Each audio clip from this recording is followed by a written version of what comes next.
We will start in a couple of minutes.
Okay, hello everyone. Hello everyone, we start now. Let me just start the recording of the lesson. The YouTube streaming is already activated. So as always, you can also attend on YouTube.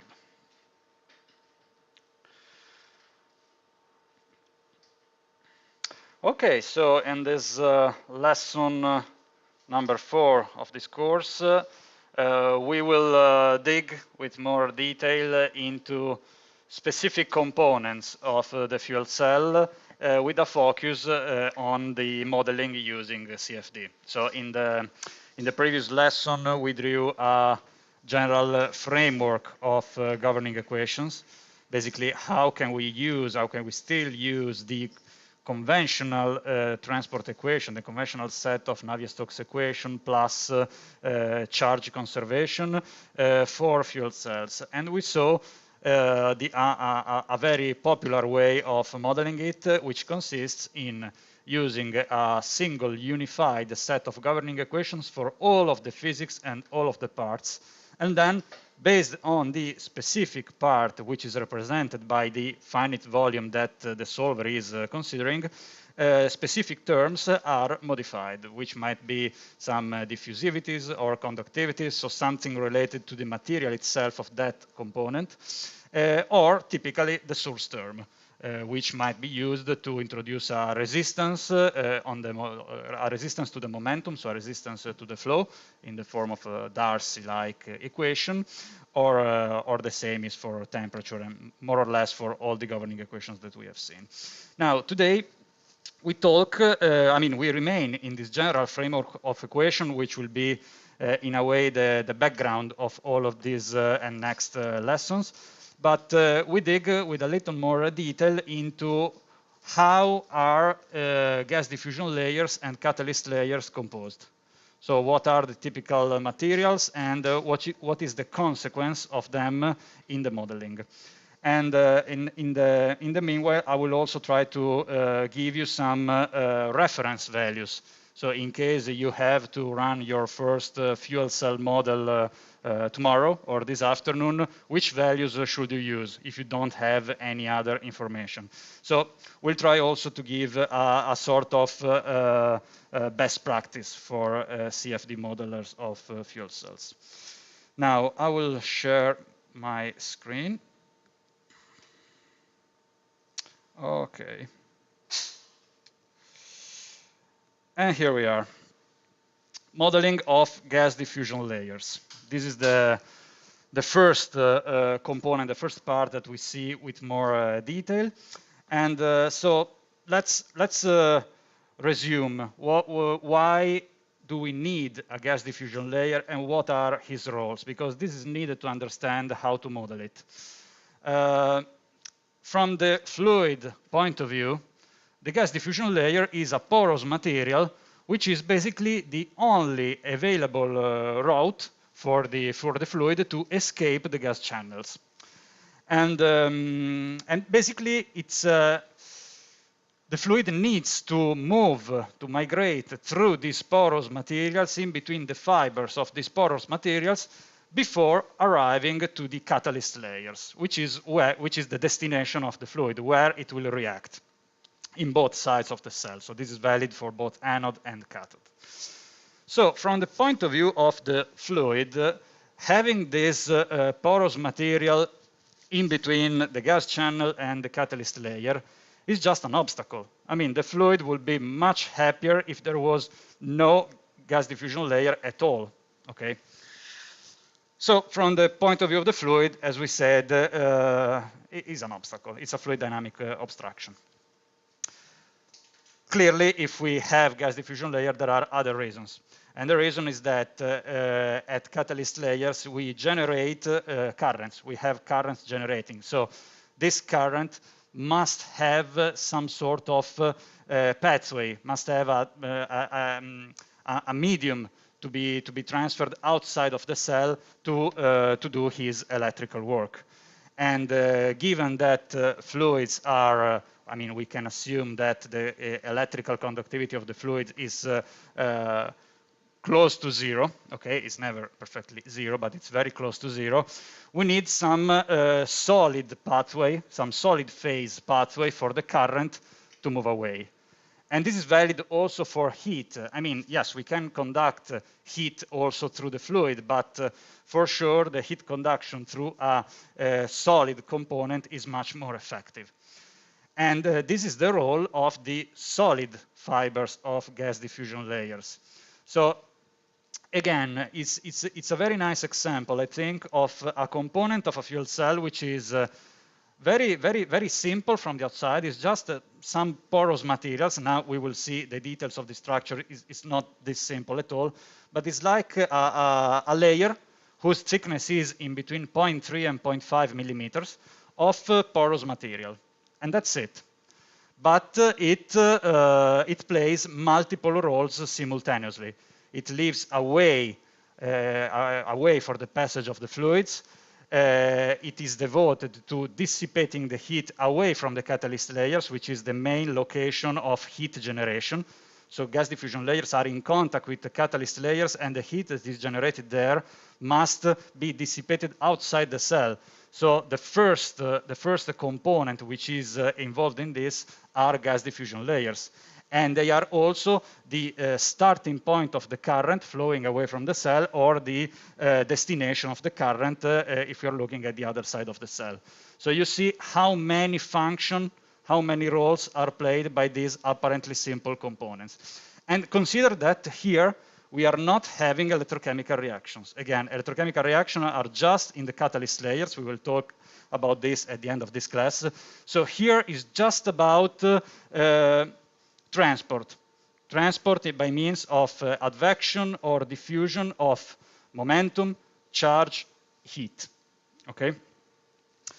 So I mean, this was to give a little bit of background of the gas diffusion layers and Why do we need this? Because, I mean, at first, if we just think about the fluids, sometimes it's not immediately clear. I mean, we have these porous materials, but why do we need to keep it in the cell?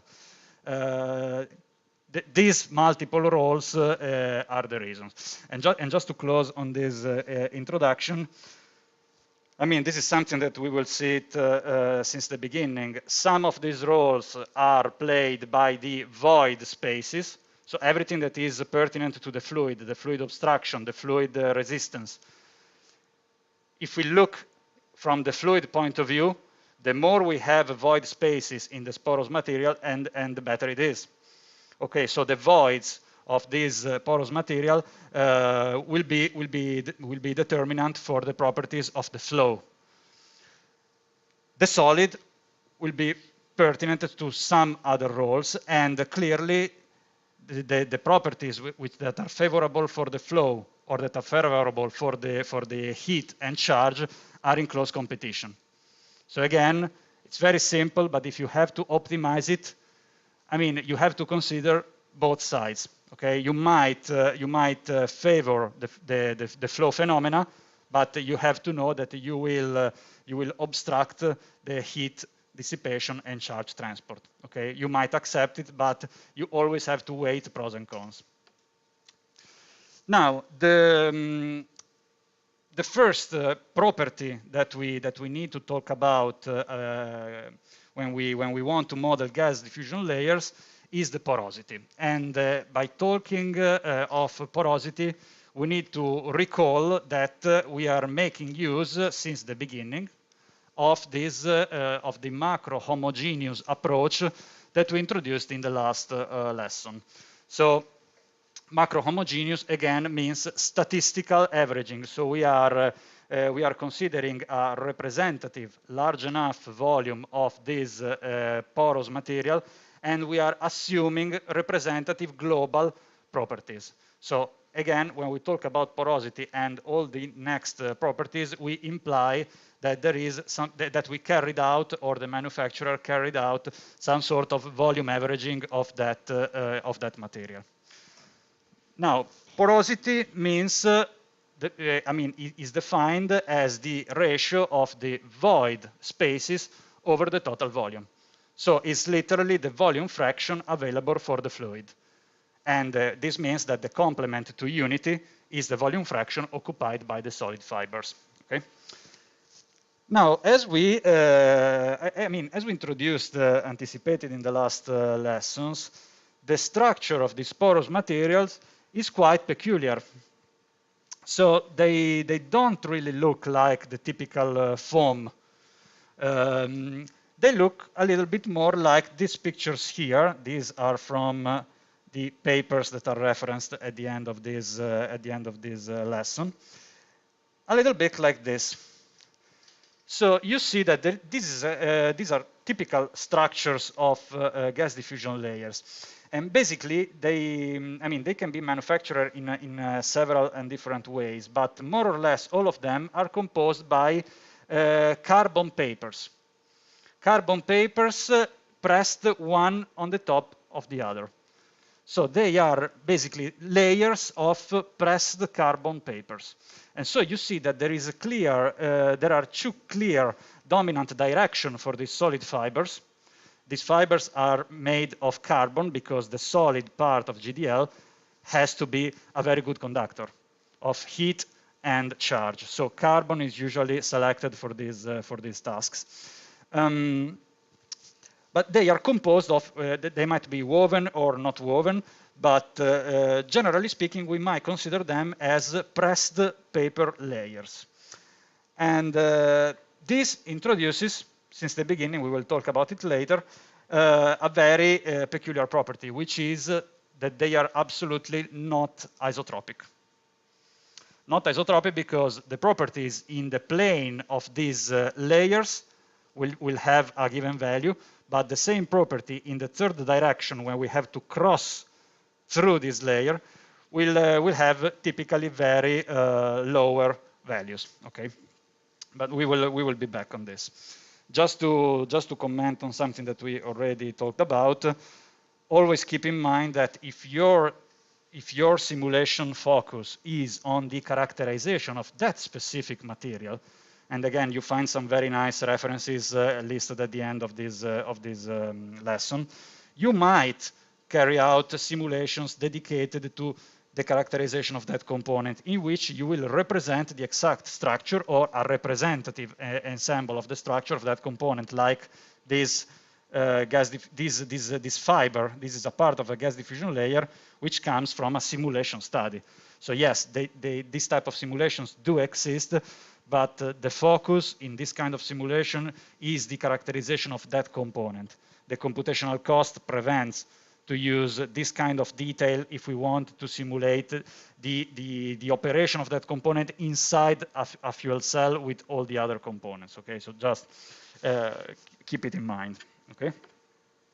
So we introduced the macro homogeneous approach, we introduced porosity, and regarding all the properties that we will see today, generally speaking, porosity is the most important. Not because it's really, I mean, nicer than the other ones, but because basically all of the next properties will be characterized. We will see relationships, empirical correlations, as a function of porosity. So porosity is like the independent variable based on which all the other properties, permeability, and so on will be characterized. Okay, and it's also quite easy to be measured. Okay, and this is the reason why we see it as a variable number one to characterize gas diffusion layers. And typically in all the CFD codes that you might use when you have the treatment for porous materials, again, you find porosity as one of the first inputs that the CFD code requires to you, because based on this, many other properties are derived or are calculated. Okay. And just to start giving you some numbers. Okay, porosity goes between 0 and 1. 0 is fully solid, 1 is fully fluid. What do we use for gas diffusion layers if we don't have a clue of that number? Typical values are 0.7. 0.7 means 70% of the volume is for the fluid and 30% is for the solid. Okay, so we have, let's say, a dominance of the void volume.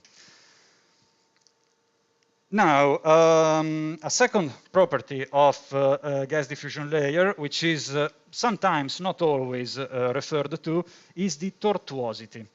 Now, tortuosity, again, is non-dimensional and is defined as a number higher than 1. And the tortuosity means, represents the ratio between the distance between 2 points in the porous material. Imagine that you, as a fluid, have to move from point A to point B, and your real world distance will have to move around the fibers and through the fibers. So you will carry out, as a fluid particle, a longer distance than the geometric Euclidean distance. Okay, so tortuosity is just the ratio between the real world distance and the distance in the 3D space. So this is why it's always higher than 1. If you move through these around these solid fibers, you will always have to carry out a longer path moving from point A to point B. And this is clearly, from the point of view of fluid transport, an obstacle. Okay, so you would like to have, as a fluid, tortuosity equal to 1. So if I have to move from point A to point B, I have the straight line path available. Okay. And again, as I was saying, you don't always find the tortuosity explicitly requested by codes, because it's just a function of porosity. Porosity represents the statistical presence of voids and solid. So you might reconstruct or recalculate the tortuosity based on the porosity. And in fact, here I reported some of the most popular correlations, and you see that they are just a function of epsilon, of the porosity. Okay, So this is why I'm saying it's not really a fundamental one. You might see tortuosity as another way of having the effect of porosity. Okay, and apart from the typical correlations that you might find already implemented in CFD codes, or you might implement yourself, these are from literature and these are the most popular ones. I always try to reproduce this in a graph, because another, I think, very useful information for the CFD modeler is, okay, you just see at these three correlations. You might pick correlation A, B, or C. How much do they differ? I mean, is it really the same if I select one of the three, maybe the easiest to implement, or the spread in the predicted values is orders of magnitude? So it's always good also to have a sensitivity on the different correlations and on the impact. So this is why these three correlations are reported in the graph on the right. And you see that, okay, on the x-axis, you have porosity, as we have said. We have highlighted the range around 0.7 because this is the typical value that we look at. Clearly, if we increase the porosity, so we move towards more and more space for the fluid, we have an asymptotic behavior of correlations all moving towards tortuosity equal to 1, as we expect, okay? As we decrease the porosity, so we move towards the left, we have a tortuosity increase.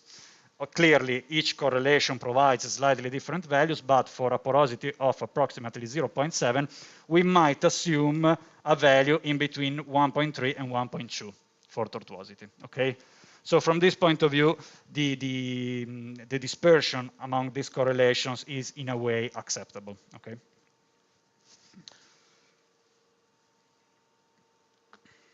Now, the other,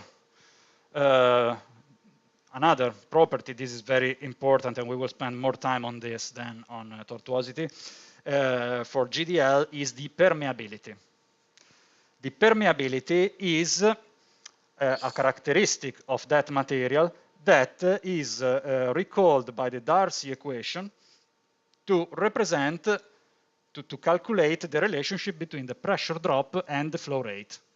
So basically, the permeability is used to calculate a sort of resistance of that porous material to the flow. And in fact, this is the capital K that we already have seen in the source term for the momentum equation. So based on this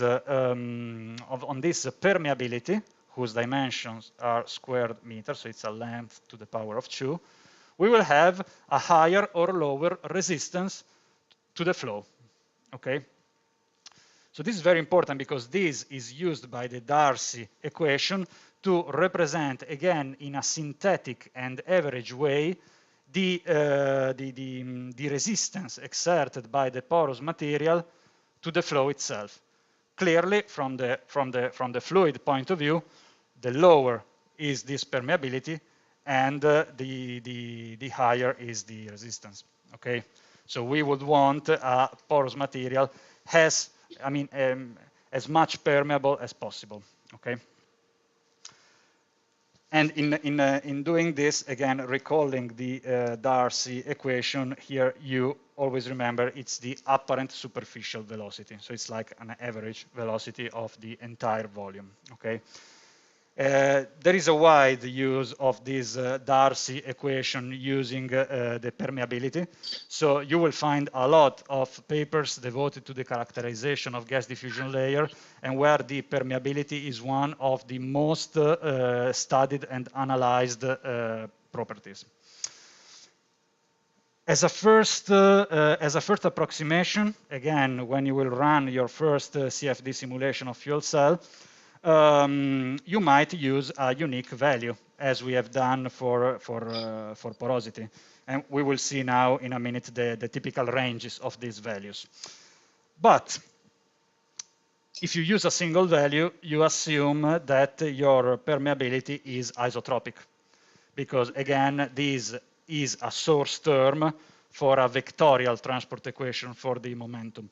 So this, if you use a single value, This will represent the permeability, so the resistance to the flow in both I, J, and K direction. So you assume an isotropic material. The thing, as we said, is that gas diffusion layers are absolutely not isotropic. As a matter of fact, sorry, I will just have to interrupt a second.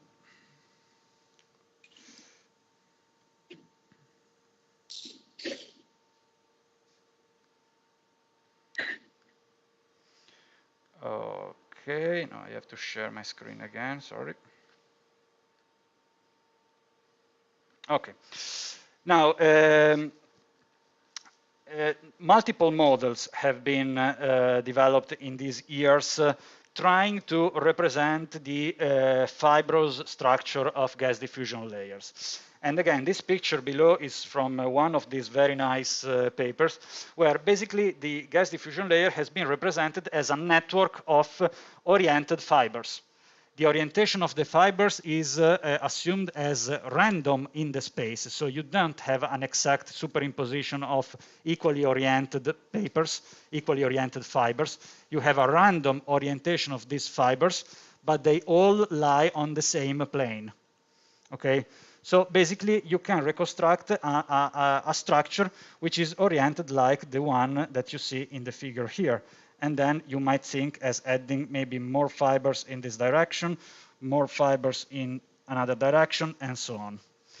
Now, all of these models they clearly were validated against experiments carried out on samples of real gas diffusion layers, but they all arrive at basically the same outcomes, which is the most important message from this part of lesson.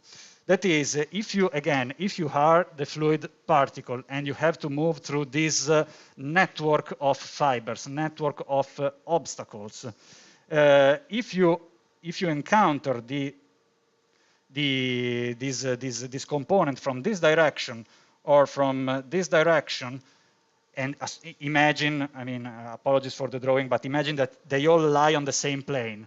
So you are encountering these fibers moving on the plane of the fibers, okay? The direction on this plane is not really relevant, but you are encountering, I mean, you are traveling on the plane of the fibers. So it means that you, again, as a fluid particle, you will find some sort of passage in between the fibers. So you might find an easy way to move through this material. So your permeability, I mean, it can be quite high. And the same is if you arrive from this other plane. You might, let me just cancel some of this drawing here. So maybe it's clearer.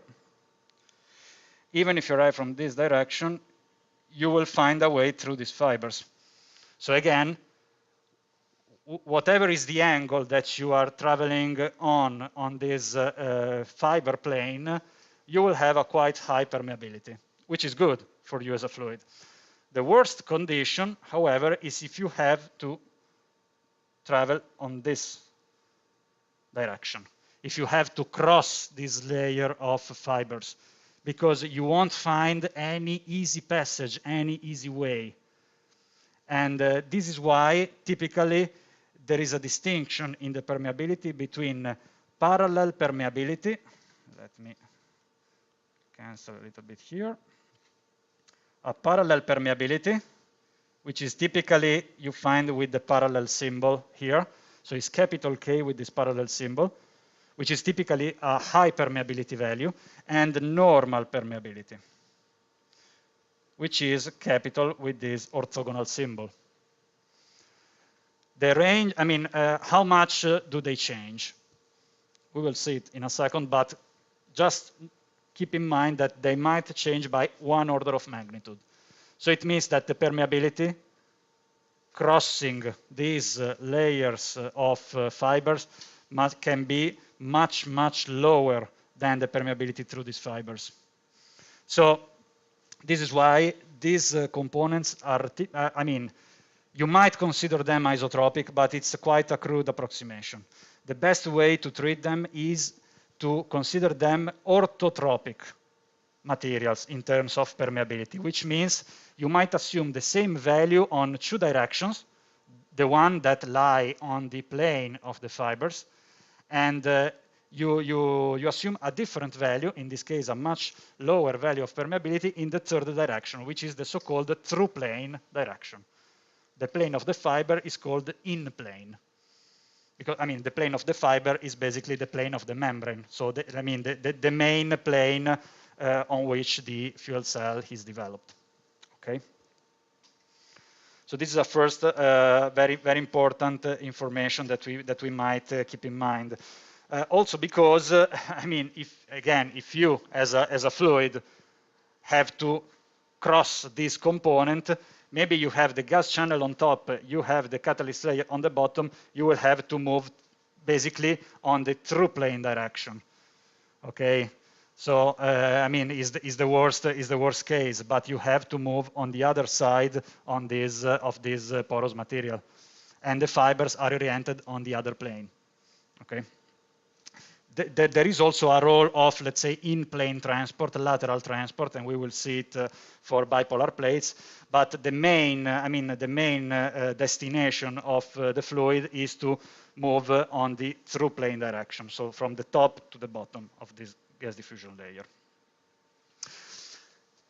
There is plenty of empirical or also analytically derived with those specific models of correlations for permeability. We will see the next slides, the most popular one that you might use or find in CFD codes. Most of these are proportional to d squared, where d is the diameter of the fibers. Again, in this picture, we assume most of these models make use of the assumption that the fibers have the same diameter. I mean, clearly, let me get back to some pictures. It's quite hard to identify a single and well-measured diameter. So again, even these detailed models make use at some point of simplification and of assumptions, okay? But they're very interesting to know how these correlations are derived, okay? Keep in mind that sometimes, not always, there is also another component in between gas diffusion layers and catalyst layers, which is called microporous layer. So it's basically just another porous material. Why do we find this in real fuel cells? Basically, it's a porous material. It's extremely thin, so it's really like a layer interposed between the gas diffusion layer and the catalyst layer, which has a very, very high, it's called hydrophobicity. So it's very hydrophobic material, so a material that repels water. And this is applied to help water being pushed away from, especially from the cathode catalyst layer. This is the contrary to hydrophilic materials, so materials like the cotton that absorbs the water. I mean, we want exactly the opposite. We want the water to be pushed away, okay?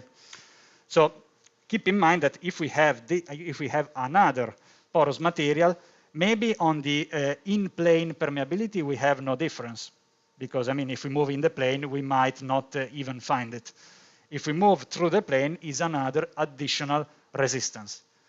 Again, from the fluid point of view, gas diffusion layers, microporous layers, and catalyst layers, you might see these three components as a series of three resistances, like an electric circuit, basically.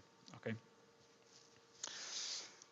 The nice thing about some of the papers that are reported here, like this one, I mean, you find the exact references at the end, or you might ask to me them.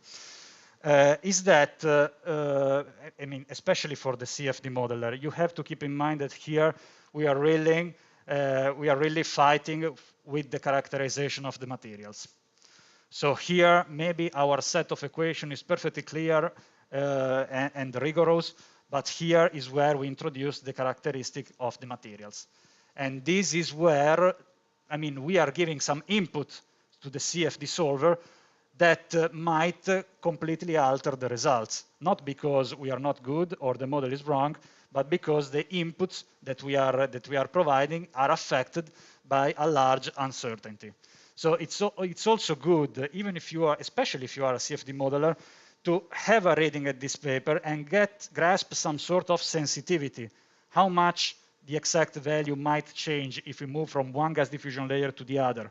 Maybe we have different manufacturers of gas diffusion layers. What is the range of variation that I might expect and that I might also try to introduce and simulate with my models? So this is also another way of seeing these detailed studies, and especially in this study, an average deviation of 5% on the through plane permeability was one of the outcomes of this paper, which is very good for us as a modelers, because we keep in mind that we might estimate by introducing this deviation how much does our result change. Okay. Which are the typical values? Typically, in-plane permeability might be in the order of 1 to the power of minus 11 squared meter. This is the in-plane, so this is the good permeability. The through plane, the lower permeability, is 1 order of magnitude less. So typical value is 1 to the power of, 10 to the power of minus 12, okay? These are the typical values. And again, you might also find, it's basically a variation of the Darcy equation to characterize these values, which is, again, very common for porous materials, which is this Karman-Kozeny equation that is reported here. Some of these studies also made use of this. But more or less, all of these, again, tried to derivate some correlation for permeability, again, as a function of porosity. So again, porosity is our, let's say, free variable. And based on that, all the other variables are obtained. And this is a typical, again, these pictures are from those papers, how these fibrous components are tested. Basically, they are pressed and sealed in an apparatus representative the operation in the cell. A high pressure flow is forced, and then the relationship between the volumetric flow rate and the pressure drop is derived. Okay, so in this, for instance, in this picture here, you see that a high pressure environment is here is the inlet.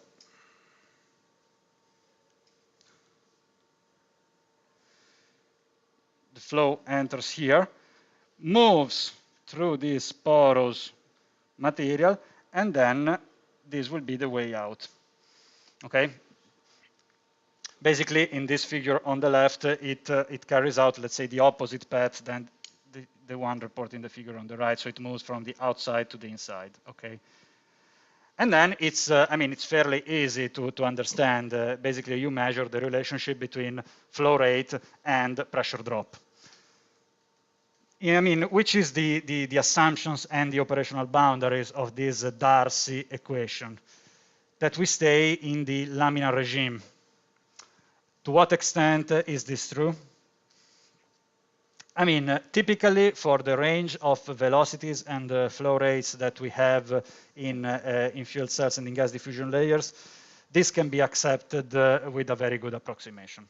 Okay, and this means that most of the times you will find a linear relationship between mass flow rate, volumetric flow rate, sorry, and pressure drop.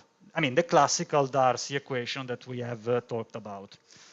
Just keep in mind that some studies, I will say these are isolated studies, but it's good to put consolidated assumptions in doubt sometimes.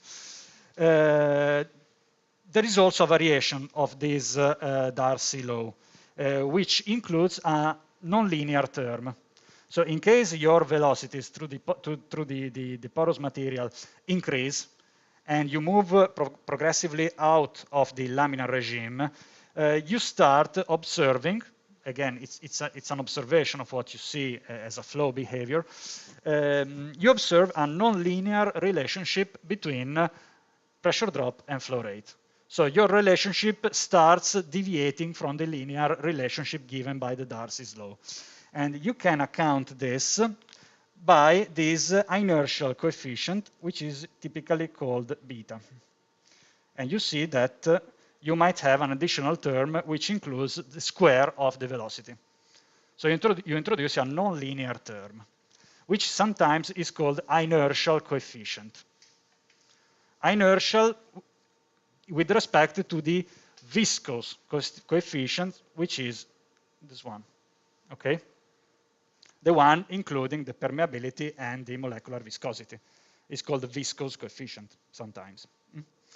And again, in many CFD codes, when you specify, when you have to characterize the flow through a porous medium, whatever is this medium, it might be a filter, an air filter, you will have the request to specify a viscose and an inertial coefficient.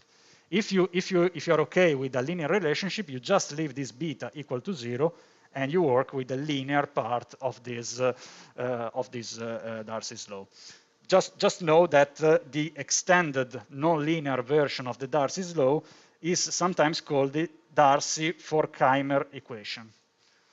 This is very used, especially in other contexts, like the characterization of air filters, of particulate filters.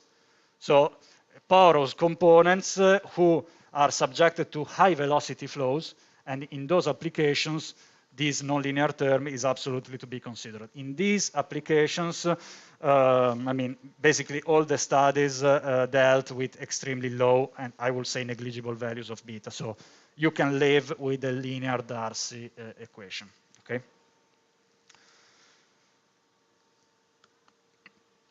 So we talk about permeability. These are correlations and values for permeability. Now, again, in the table, you have the most popular correlations. I mean, clearly, and these are not reported here, but I can provide you the sources. These are from the open literature. And on the left side, you have the graph with these correlations plotted. Again, with the highlight around porosity 0.7. Now, another thing to say is that now we have rigorously differentiated between in-plane and through-plane permeability. And I mean, we are proud of this. But when we look at the open literature, this distinction is sometimes it is made, sometimes not. So sometimes you find a permeability of the GDL, and it is not specified in which direction. If they, I mean, if the sample that they analyzed has, with a good approximation, the same permeability or not. So this is where you have to live with, I would say, large inconsistency of experimental characterization, but that's it. So this is why some of these correlations explicitly report, like this one here, coefficients to have the permeability on the in-plane or through-plane direction. Let me just highlight them. These are clearly the correlations to prefer if you have to pick one. Or if you don't have a clue, you can use values, again, for a porosity of about 0.7, you might use a value of 10 to the power of minus 12 for the through-plane permeability and 10 to the power of minus 11, so 1 order of magnitude higher, for the in-plane permeability. Okay, so these are good starting value. Okay. Again, this is one of the most characterized properties, so you might find tens of correlations. These are the most common. You see that the deviation between one correlation and the other might become relevant here, but this is also because some of these do not distinguish between the direction. And for these typical materials, this makes itself a great distinction. Okay. From the fluid point of view, the higher is your porosity, so the more you move on the right of this graph, and the higher is your permeability. You as a fluid would love to have as much space as possible, okay? So permeability really characterizes the resistance for the flow. Up to now, we are just looking at the flow part. Now, thermal conductivity and thermal contact resistance. Now we move on the solid side of the moon. And we started talking about heat dissipation and heat transfer. As we anticipated, we can, we can live with the traditional transport equation for heat as one of the many transported variables. When this equation is applied in the porous materials, we will have source terms for the heat generation. This will be related to the Joule effect, because here we don't have chemical reaction. So we just have a heat generation because we have some current flowing, okay? And an effective thermal conductivity. Again, this apex F stands for effective. Because here we will have to make some assumption about the structure. Again, the macro homogeneous assumption. So the thermal conductivity will not be the one of the solid material of the carbon composing the fibers, because we have also the voids. And it will be some sort of in-between in a more or less linear way based on the presence of the solid phase and the presence of the void space, okay? But again, we have another transport through this plane-oriented material. I mean, the structure of the GDL is the same that we discussed before. The fibers are oriented on a plane, and they are pressed one on the top of each other. So the same implications apply in a different way also for the heat dissipation, heat transport. And again, we can see, now we are not anymore the fluid particle, now we are the heat having to move through this material. The preferred path for heat transfer is along this fiber, because these fibers are good conductors of heat. These are carbon fiber. So along this fiber, we have an optimal way of moving for the heat. Through this fiber, so and so, because these are pressed contacts. We have some localized pressed contacts here. And these models, again, the models that were used in the papers from where these pictures are from, initially assume an Hertzian contact between these fibers. And then, based on the clamping pressure, we will talk about this, I mean, these fibers are pressed, the surface area for the contact increases a little bit. It becomes like circular or elliptical, okay? But, I mean, clearly is a secondary, more abstracted way for the heat to travel. So, if, again, if we have a much easier life, if we move along the fiber in this direction, rather than moving in this way, okay? We have basically, each contact is a contact resistance inside the porous material. Then again, we also have the void space where there is the fluid, and the fluid also conducts heat, but clearly is again is a secondary route for heat transfer. So the main direction, the preferred way, is along the fibers. So again, when we talk about a thermal conductivity, which is the thermal conductivity of the GDL, it depends on the direction. Again, also, thermal conductivity is, if you want to represent it accurately, orthotropic. You will have a high thermal conductivity in the plane of the membrane and a very low one through the plane. The reason, the basic reason is the same, how these materials are created, okay?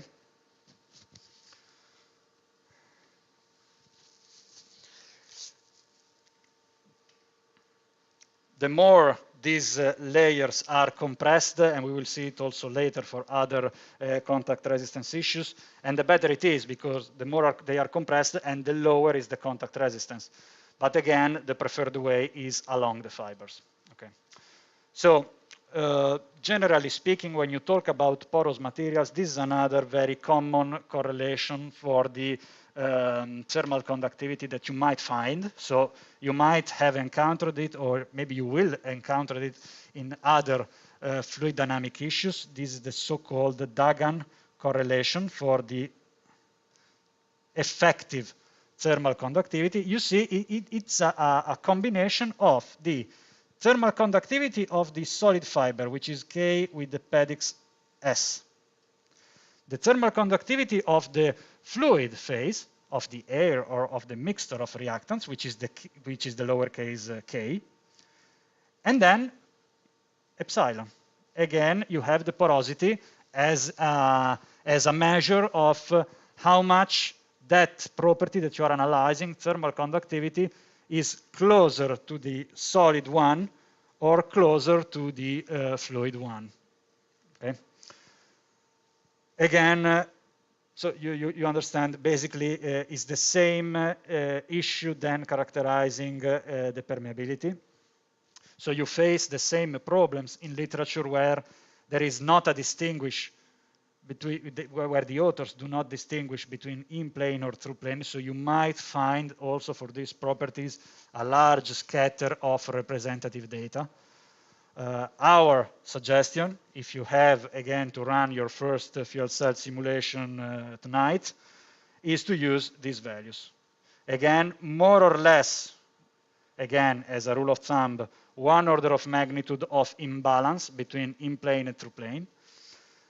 The through plane is, again, the less favored direction, so lower thermal permeability across these fibers, where the heat has to move through all of these localized contact spots, and a higher thermal conductivity in the plane of the fibers.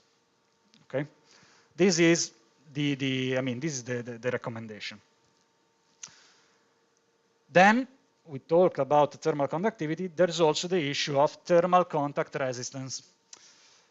Now, we just mentioned contact resistances when we were talking about the localized contact among the fibers. Now, let's look at the GDL from the outside. It's a block of porous material. We assemble it on the top of the catalyst layer, and then we assemble the bipolar plate on it. Especially in between gas diffusion layer, so this is a fibrous material, and the bipolar plate, which is a bulk solid material. I mean, it's solid against solid, but one is a bulk solid, the other is a fibrous solid material. So we will have a lot of contact resistance. In this case, now we are looking at the thermal contact resistance, but clearly the same issues will apply also for the electrical contact resistance. Basically, heat and electricity move in the same directions. So if we have a resistance for one, we have to expect it also for the other. So thermal contact resistance is something that has to be included in your models, because it's really a barrier for the heat dissipation. We are trying to dissipate all the heat that is generated in the catalyst layers. Some way this heat has moved, has managed to move through this gas diffusion layer, having the lowest thermal conductivity, and then you hope to have arrived at the solid graphite bipolar plate, but before then you have another contact resistance. So it's very hard to dissipate the heat that is generated inside the fuel cell because all of these low conductivity parts or localized contact resistances. So this thermal contact resistance, again, is something that typically, especially in early CFD models, was not considered at all. More or less, all CFD codes allow you at the contacts between parts to specify a value of contact resistance, thermal and or electrical. So I will say that today, in all the codes that you use, you have the possibility to easily specify it. You don't have to implement nothing new. It's something very well known in general. In the fuel cell field, it's been largely underestimated. And when you consider the ohmic losses of your fuel cell, so something that really has an impact on the efficiency of your overall cell, we mentioned the ohmic losses of the membrane as one of the highest, as the highest contributor to these ohmic losses, because the membrane is not really a nice conductor of current, it's a polymeric membrane. But for the other parts, for instance, bipolar plate, you have graphite is an excellent conductor. So the ohmic loss associated to graphite is basically negligible. Some authors do neglect it. But the presence of these thermal contact resistances, even if you have a graphite bipolar plate, is never negligible. So this contact resistance might contribute up to 60 to 90% of the total ohmic losses. So this is why if you neglect this, even using approximate values, you are introducing a large overestimation of your electrical performance, of your thermal performance in this context, okay? And just to give you an idea, this was a very simple simulation that we carried out last year. It was half of a cell, so no electrochemistry here, just focused on heat dissipation with a localized source. So starting from this condition on the left, this is what you will have as temperature distribution if you have isotropic GDL and no contact resistance. So you are predicting this type of temperature distribution. Then introducing in picture number 2 a favored in-plane conductivity, you see how the temperature distributes more in the GDL plane. And this is more realistic because here the material characterization is better represented. And then let's jump to picture number 3. Not only we have the non-isotropic material, but we have also the contact resistance. So again, if you compare picture number 1 with picture number 3, you see to what extent the temperature distribution is different. Okay, it's much more distributed in the plane because we have a higher thermal conductivity, but I mean you can't really see it because it's very small. You have more heat remaining in the membrane. So always remember that this temperature really creates like the boundary conditions for the membrane and for his hydration state. And once again, it will be very hard to have a measure of this. You might have isolated thermocouples in your real fuel cell, but measure this type of distribution will be very hard. So it's very important for you as a modeler to have this in mind and even with some approximation or uncertainty, introduce the best treatment of these properties and include contact resistances. Okay. Maybe your global value of current and voltage doesn't show any variation. It doesn't mean that inside the cell, the distribution of very important variables is completely different, okay? So you can't really just rely on polarization curve. Polarization curve is a global indicator of cell performance. The inner distribution of variables might be completely different and provide you for a cancellation of errors, the same global values of current, okay? So you always have to keep this in mind.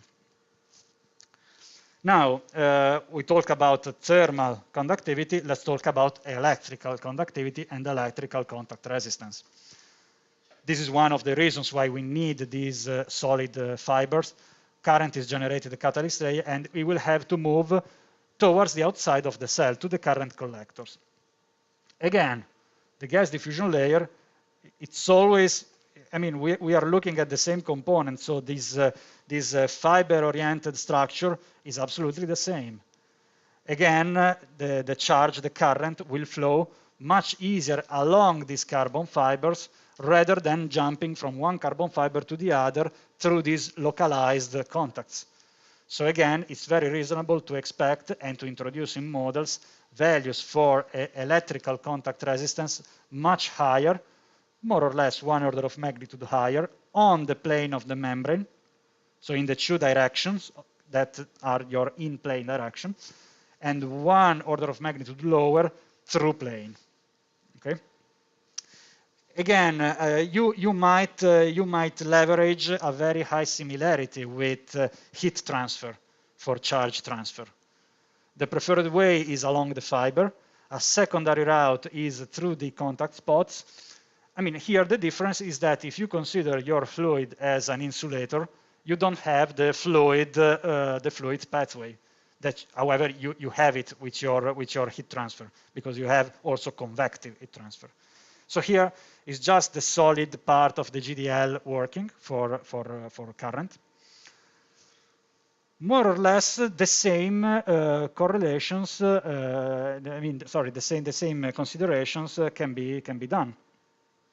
And again, earlier for thermal conductivity, we just provided values based on the direction. But if you find in literature, and you will find many, if you look at correlations for thermal conductivity, this will be as a function of porosity, and the same is for the electrical conductivity. Here, just as a notation, just a note on the notation, I defined the electrical conductivity with this Greek K. Just do not confuse it with lowercase k, which is the thermal conductivity. I know they are very similar. Sometimes you find in literature the Greek letter sigma, both for the ionic, as we use here, and the electronic conductivity. Okay. For the electrical conductivity, there's not really much more to say. I think that the most important message is to have in mind the analogy between heat transfer and charge transfer. And this gives you more or less everything that you need to know to accurately model the conductivity of gas diffusion layers. Again, these are correlations, very popular correlations for the electrical conductivity. Again, you see to what extent they differ, especially for those that consider a distinction between in-plane and through-plane. Porosity, okay, approximately 0.7. Here we are a little bit shifted.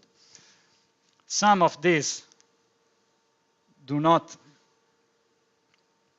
distinguish between through-plane and in-plane directions, but some they do distinguish them. Especially, I strongly recommend this Xaml correlation, which is this one here, where we have coefficients for the through plane that are different from the coefficients of the in plane. And if you look at the graph, it means that this means that the gray squares are the through plane. So this series here, and the same authors with the different coefficients predicted these values for the in-plane. So you see that where this distinction is considered, the variation is huge. So this is a very nice correlation that you might implement or that you might use to take representative values for the electrical conductivity of your GDL. Okay. Electrical contact resistance, especially at the contact between gas diffusion layer and bipolar plates. The reason, as you, I think, easily understand, is exactly the same as it was a few minutes ago for the thermal contact resistance. It's the same contact. There is an analogy between heat and charge transport. So again, if you neglect, if you don't consider this, you will have a perfect and unobstructed charge flowing, current flowing between two very different solid parts, which actually have a slight contact pressure, but the contact will never be perfect. Okay. So for exactly the same reasons, earlier we looked at the temperature distribution. We might equally look at the current distribution.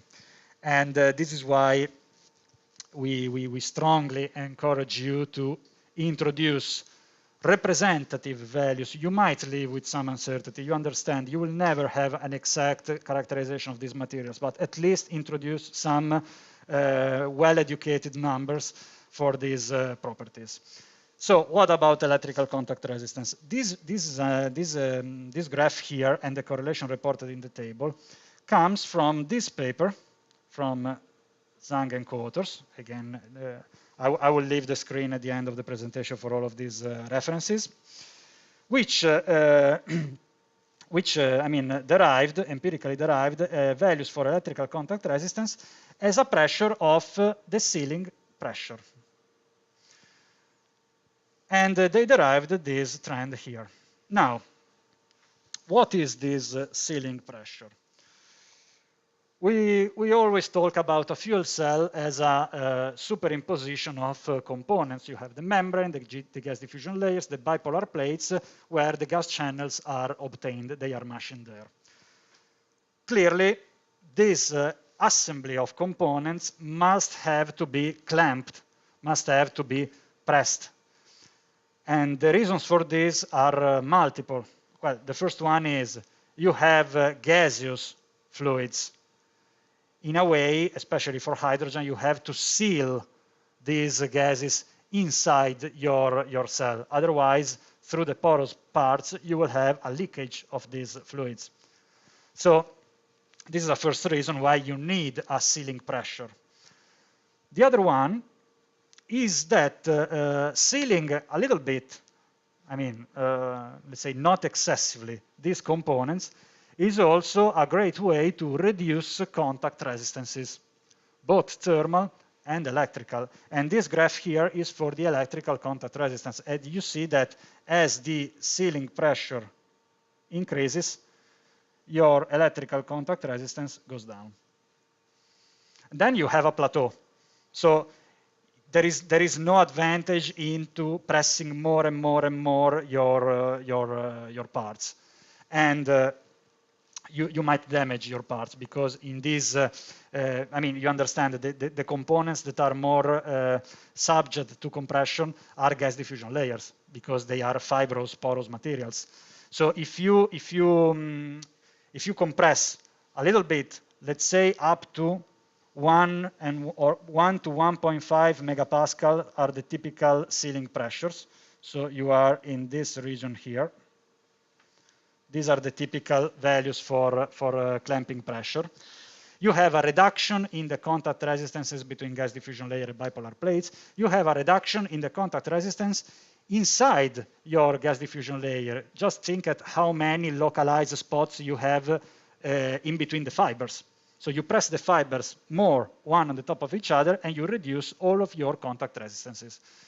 If you press too much, the fiber breaks up. And the fibers are for heat and charge the best paths for transport. Okay, so you obtain the opposite effect. You are breaking up the preferred transfer way.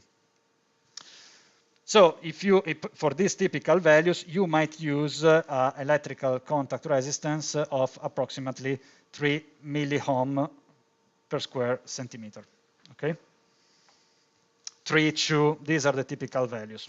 Okay, so again, it's strongly encouraged to at least consider this effect.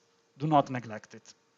And exactly as for thermal contact resistances, unfortunately, you will find a lot of CFD studies where this is not considered at all. Okay. Now, the problem of compression.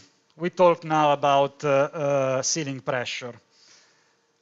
And we say that it's good to seal, to literally seal the gases, the fluids inside the cell, reduce your contact resistances. But again, as everything in fuel cells, there is also a dark side of this. And the dark side, I mean, I think it's well represented by this picture here. It's only the portion beneath your bipolar plates that undergoes this compression. So this compression of porous materials is not uniform. And this is called, all these areas here are sometimes called land zone. So the land zones are where the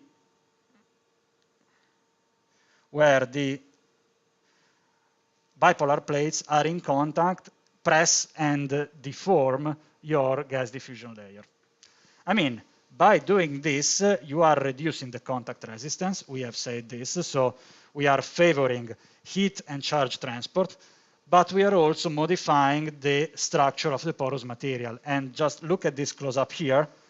Just think at your porosity. If you are compressing a porous material, if you are compressing some material composed by both solid and fluids, it will be, I mean, this compression, this reduction in total volume will be at the cost of the void spaces.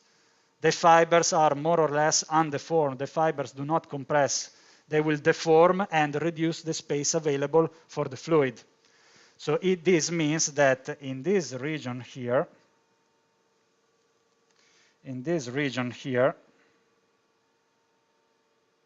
we will have a porosity value locally much reduced.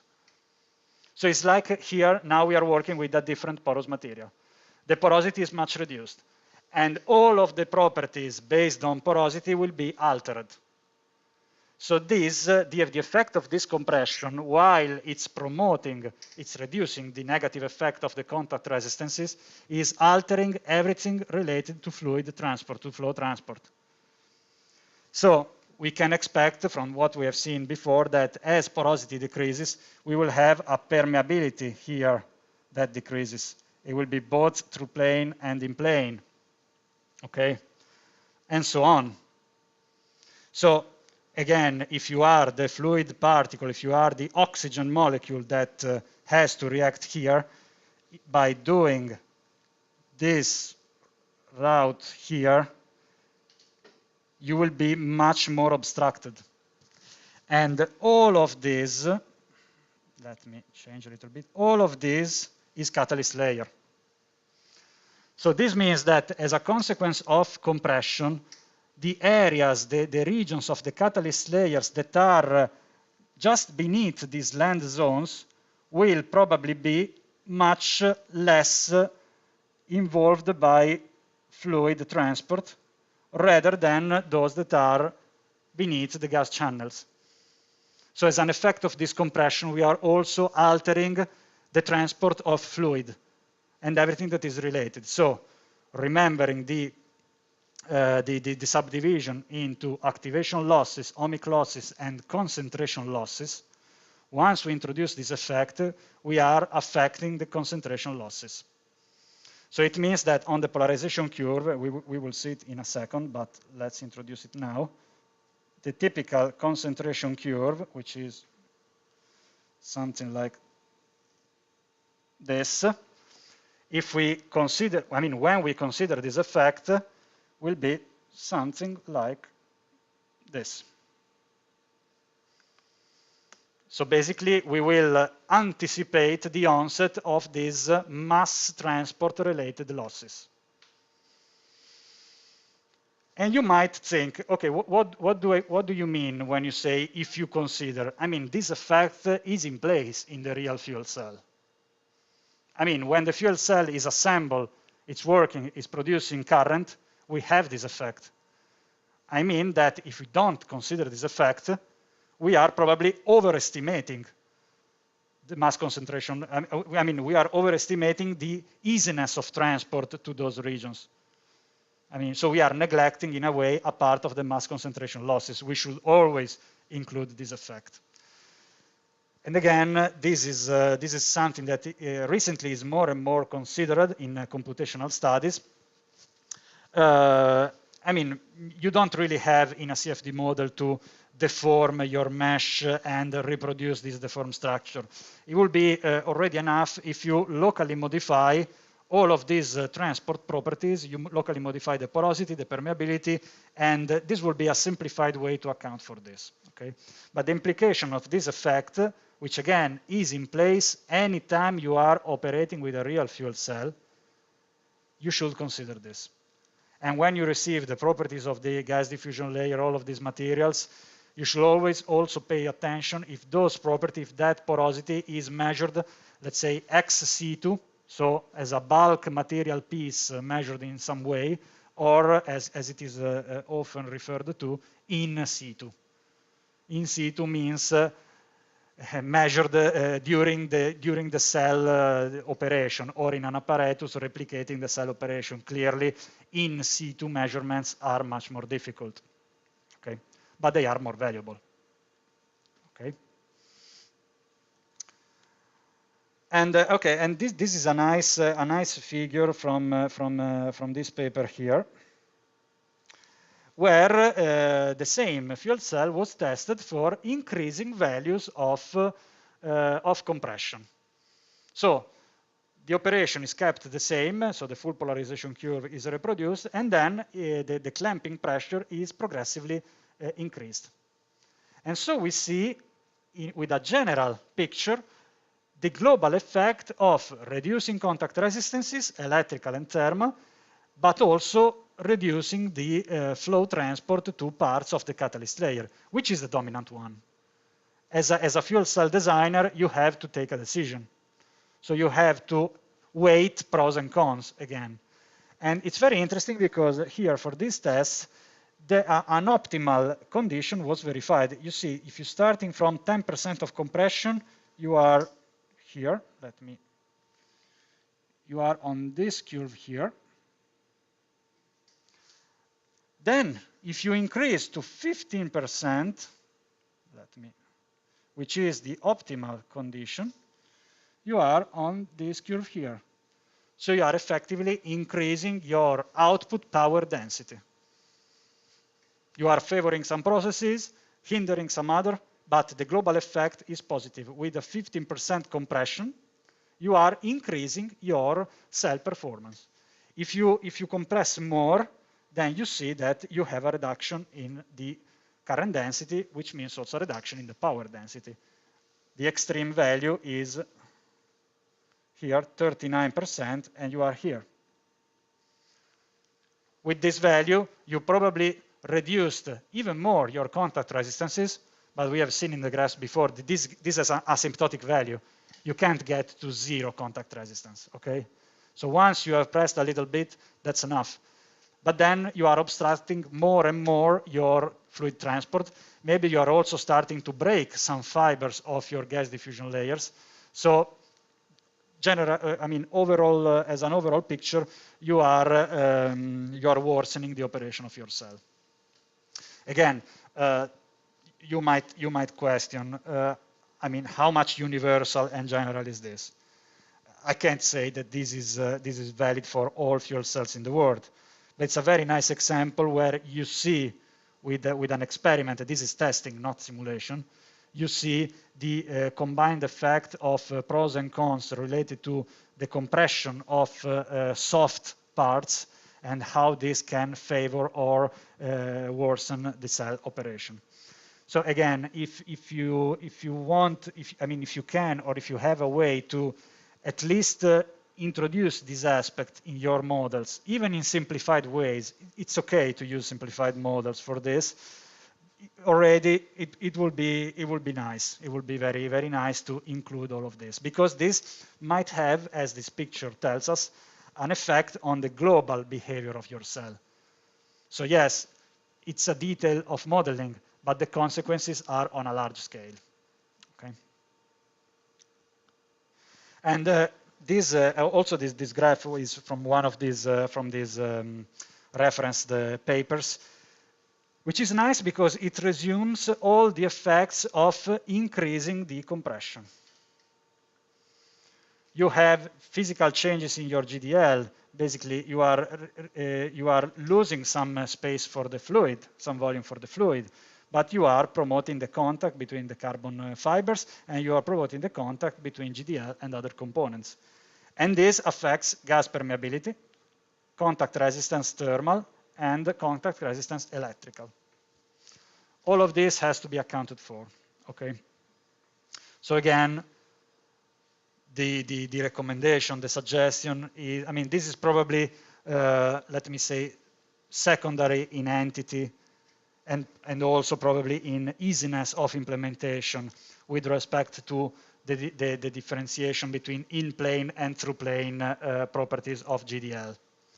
Also because, as I was saying, most of the CFD codes, when you include a porous material in your model, they already expect and offer you the possibility to implement different properties based on the direction. So isotropic, completely anisotropic, or orthotropic. This is an option that you already have available in CFD codes. This is a little bit more complex. I don't think there is an automated way in modern CFD tools to account for this. You might, the message is this, don't think that you have to deform the mesh of your of your cell. So this is just a picture to give you the idea of what's happening. I think that you might revert to the close to the real world effect by probably locally reducing your porosity. And if you specify all the other properties as a function of porosity, everything that, I mean, all the fluid transport processes related to that will resent in an accurate way of this variation in material structure. Okay. And okay, this is the bibliography of this section, and most of these are the component-specific studies from which those correlations and graphs and figures were taken. I always enjoy reading these papers because you really, I mean, you really see how many and nice detailed studies you can do on specific components, then take that characterization, it might be of empirical nature or they might build some detailed models, and then get a lower order correlation that you might implement in your full scale model. So and everything, as we said at the beginning, lies in between the general framework of the governing equations that we have seen in the last lesson. So here is really where you introduce the nature of your materials in the general governing equations. Okay. So this is for, I mean, this is for gas diffusion layers, and I will quickly move to catalyst layers. Okay, just a second. Yeah, here it is. Now let's move to catalyst layers. Well, it makes sense to talk about catalyst layers right immediately after the gas diffusion layers. The first reason is that you can see them as another porous material. Okay. So basically, everything that we have said for gas diffusion layers is valid also for catalyst layers. So we won't repeat all the treatment using the macro homogeneous approach. Everything is still valid. A few important differences, however, have to be reminded. Well, at first, the fibrous nature of the gas diffusion layers is not present for catalyst layers. So catalyst layers are not, they do not have this plane-oriented nature. Basically, catalyst layers are composed by carbon-supported molecules of platinum. So you have platinum deposited on this carbon support. The platinum is the catalyst. The carbon is the electrical conductive material. And then sometimes they are assembled right above the membrane so that you have also an interaction with the electrolyte, with the ionomer. We talked more about electrolyte, but you also find the word ionomer to describe the material of the membrane. Ionomer means the material in which the ions are transported. So in catalyst layer, you have all the three phases, okay? So the distinction, as I was saying, between in plane and through plane here is less valid, okay? So you might model catalyst layers as isotropic porous materials. There is still a porosity. Typically, porosity values are much lower than in the gas diffusion layers. So if for GDL, we talked about 0.7 porosity. You might have a 0.6, 0.8, but generally speaking, high volume for the fluid. In catalyst layers, we are at much lower porosities. So here, the fluid has much less volume. You might have 0.3, 0.4 of values of porosity, okay? So here, the transport of the fluid is much more obstructed. But in a way, this is the arrival point of the fluid, okay? The second great difference that we have to remember is that catalyst layers are the engine of the cell. Catalyst layers are where everything, I mean, not everything, but the electrochemical reactions are happening just here.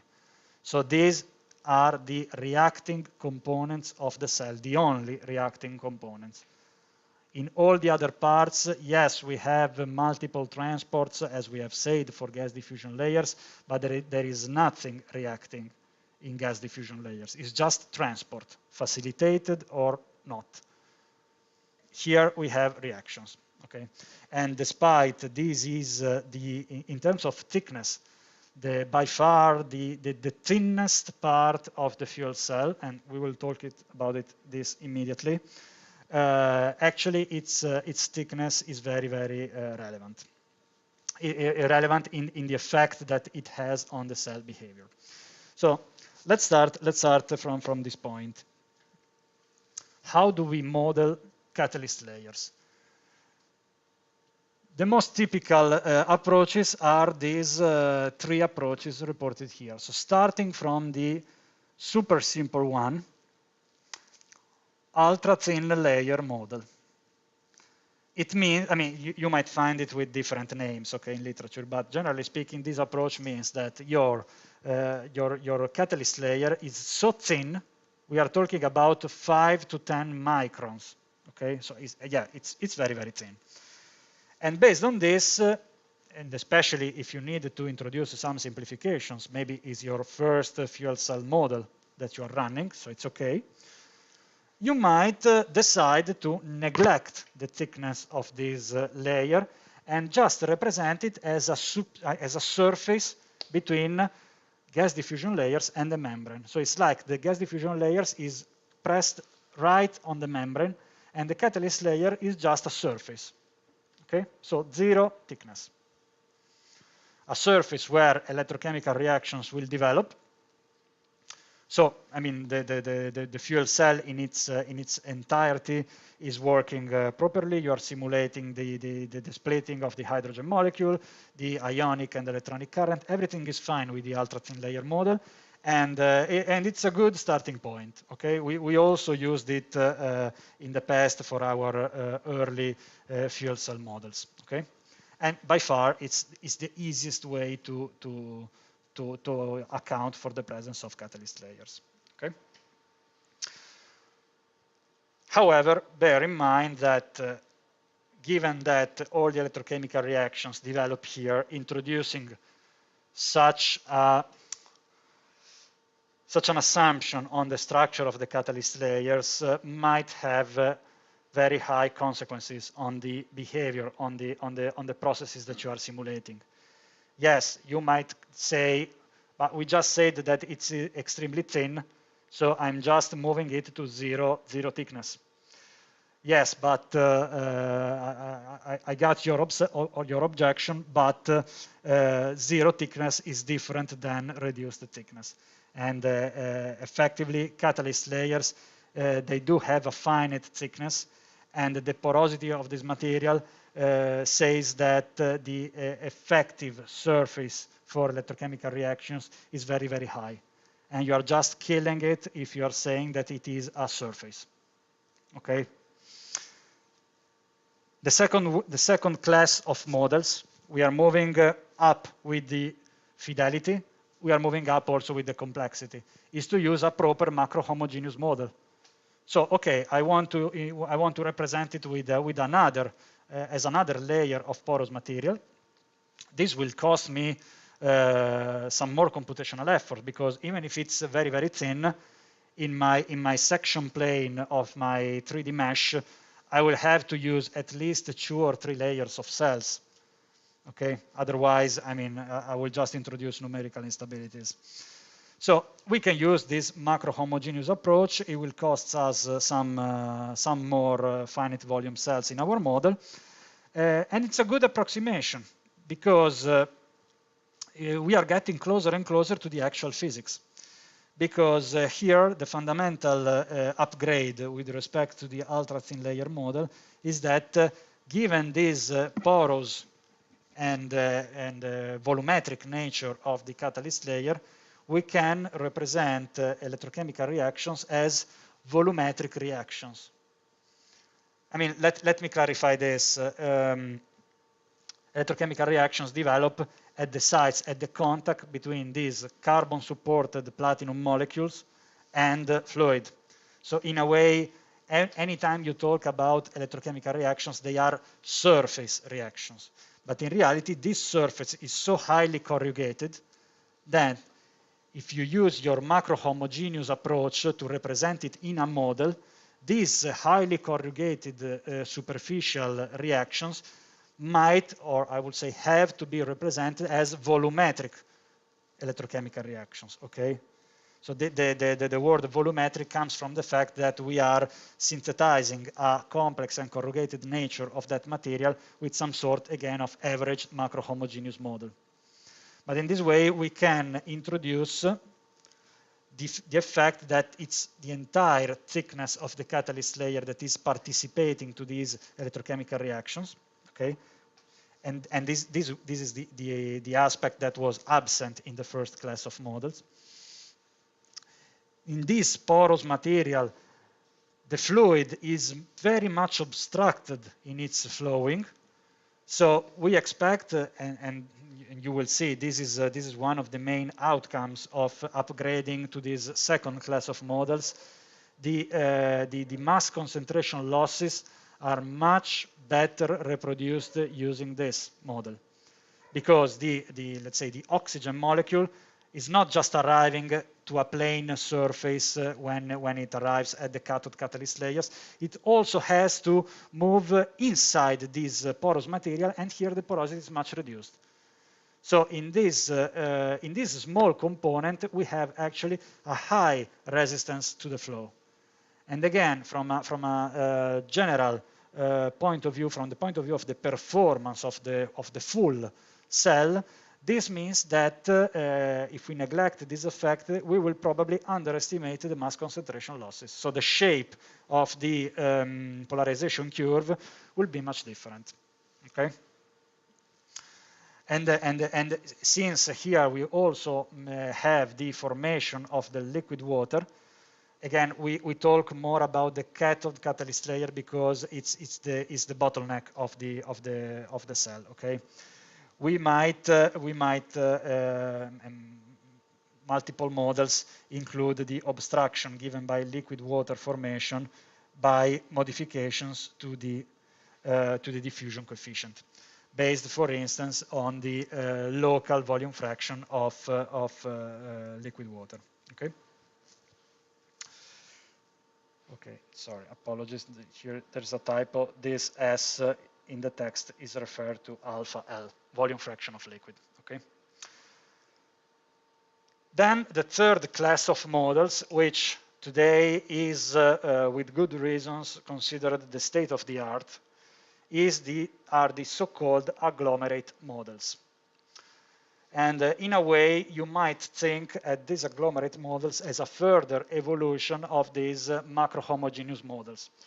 So this means that not only the finite thickness of the catalyst layer is reproduced. So yes, we still have a small but non-null volume of catalyst layers. But the specific word agglomerate means that there is an effort to reproduce the actual structure of the electrochemical sites. If you look, maybe there's, okay, here, there's a picture. There are a lot of studies on this, dealing with the actual structure of catalyst layers and simplified, as much as possible, ways to reproduce this. Now, agglomerate means that the platinum molecules on our catalyst layers, when you observe them with a microscope, they do not distribute uniformly and isolated. They create some sort of clusters, groups of molecules that are called agglomerates. So your actual surface of catalyst layer if you zoom a lot, will be composed by isolated clusters of molecules. And this is where the reactions are actually developing, just at the agglomerates. So these, based on these observations, a subdivision of the available surface of the catalyst layer has been proposed. So a subdivision between primary and secondary pores. Now, the primary pores that you see here are the internal pores inside of the agglomerates.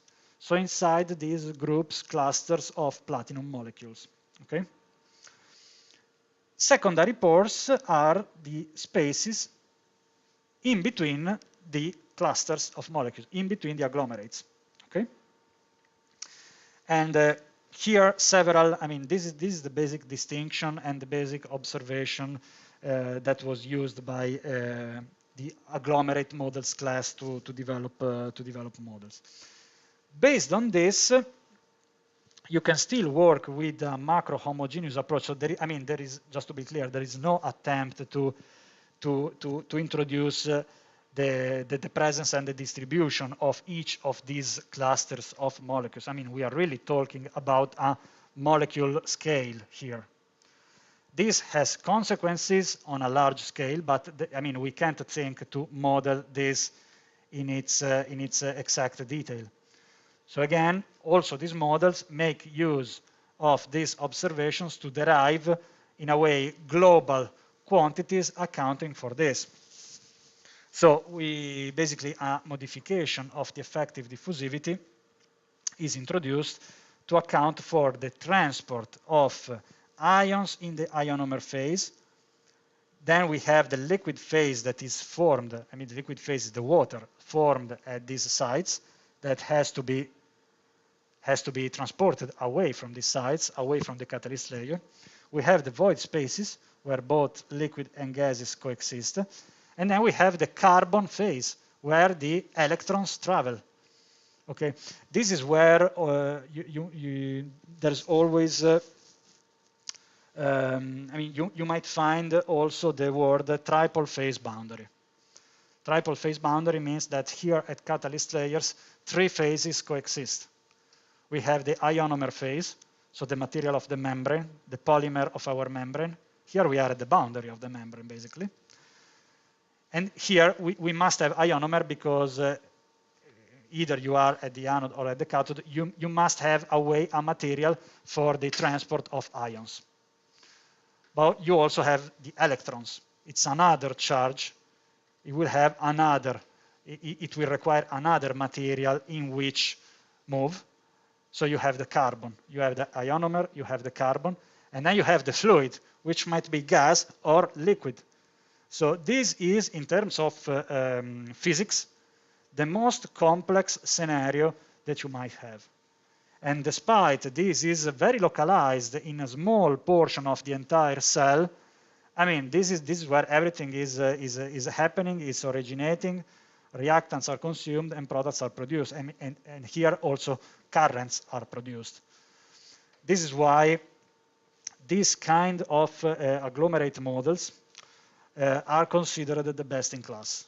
And as I was saying, with good reasons for this. Because even simplifying this very complex molecular structure in a synthesized way, it gives you modeling benefits that other classes of models just can't give you.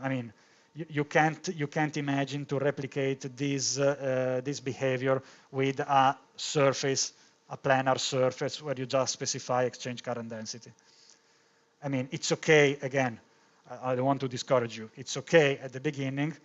Just keep in mind that here is where the physical and electrochemical complexity is maximum.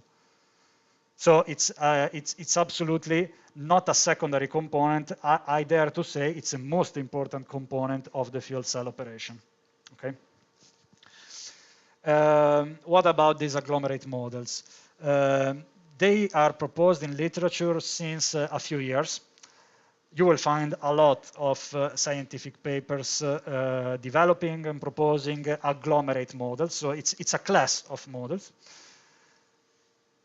With this type of models, you will much better reproduce the mass concentration, mass transport losses, and you will better account for the electrochemical nature of your electrodes.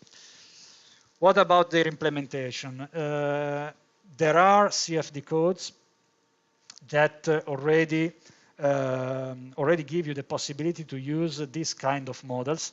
So if in the software that you will use, you will find for catalyst layer the reference to a sort of agglomerate models, then it would be very good to use it, because it means that for sure it considers this kind of physics, this kind of structure of the catalyst layer. Okay. These are very advanced models, and at least to my knowledge, they have been proposed mostly in the open literature. So the publications that you might find, if you're interested in this, are mostly based on user-implemented functions. Okay, but just for your knowledge, if you find in the setup of your catalyst layer this kind of models, or at least some volumetric type of models, this is for sure a good way. Otherwise, again, don't be discouraged. You can start with the ultra thin model and then refine your models subsequently. Okay.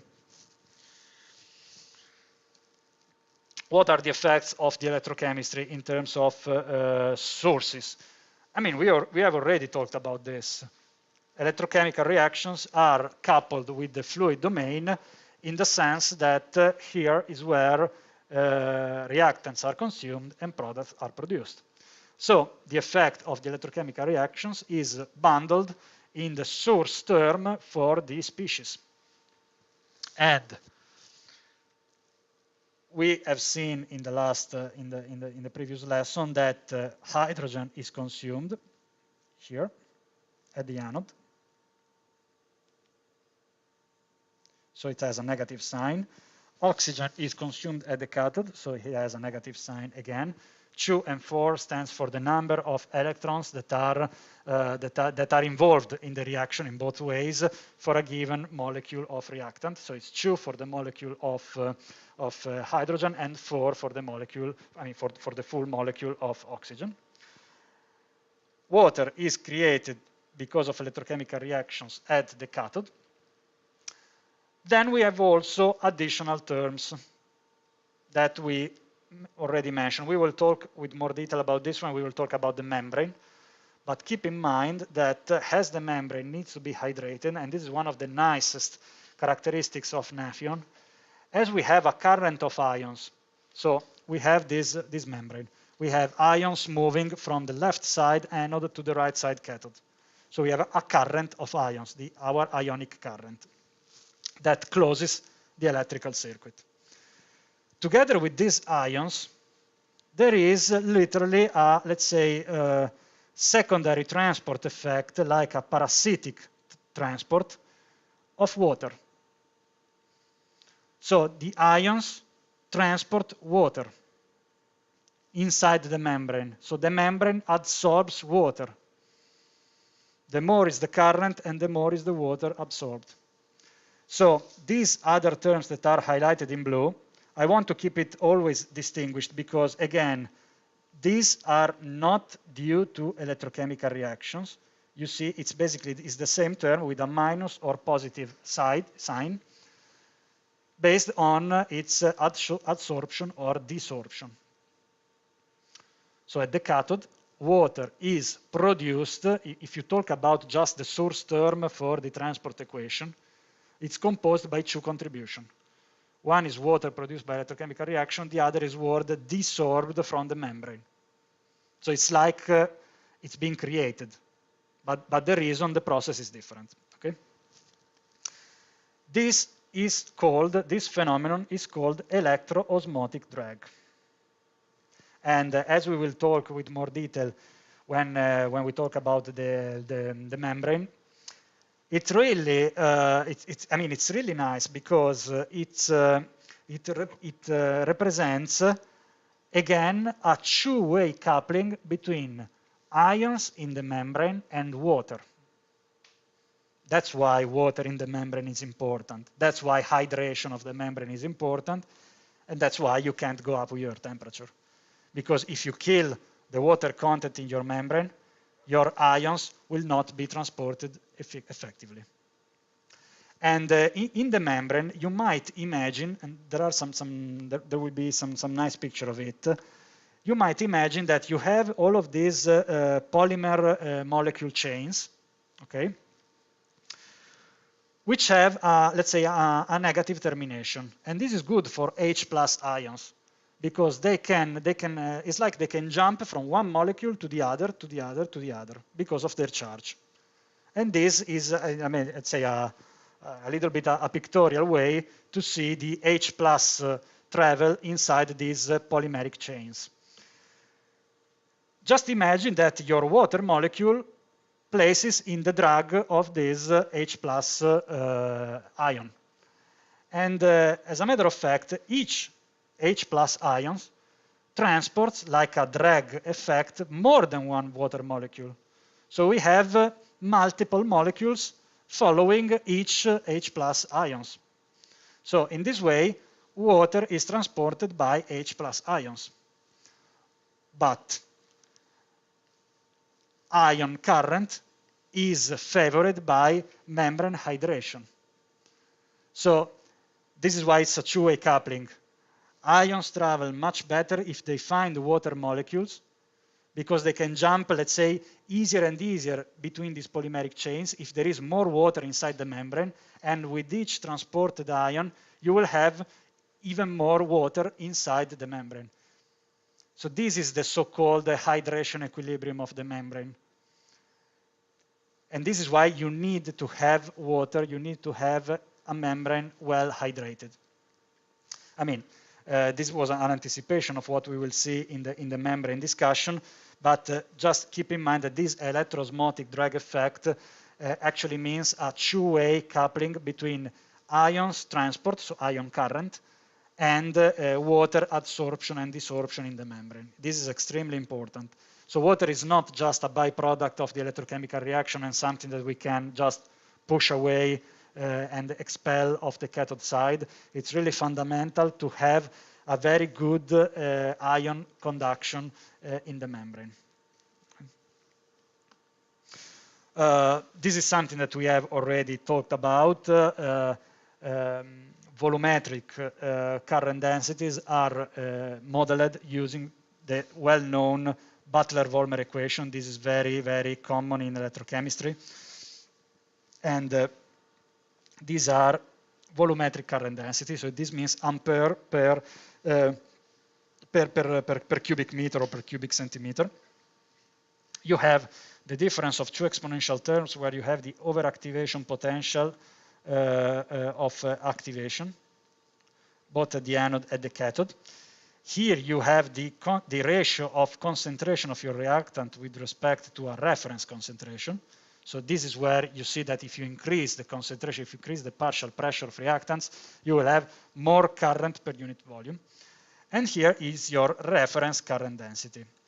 Again, these reference values, you might find them tabulated based on your, I mean, maybe the manufacturer of your catalyst layer can give you some reference values. Always bear in mind that even if the same platinum is deposited, the exchange current density at the cathode is orders of magnitude, not one, many orders of magnitude lower than the exchange current density at the anode. I'm talking about 4 or 5 orders of magnitude. And that's because we don't have hydrogen, we have oxygen. Okay?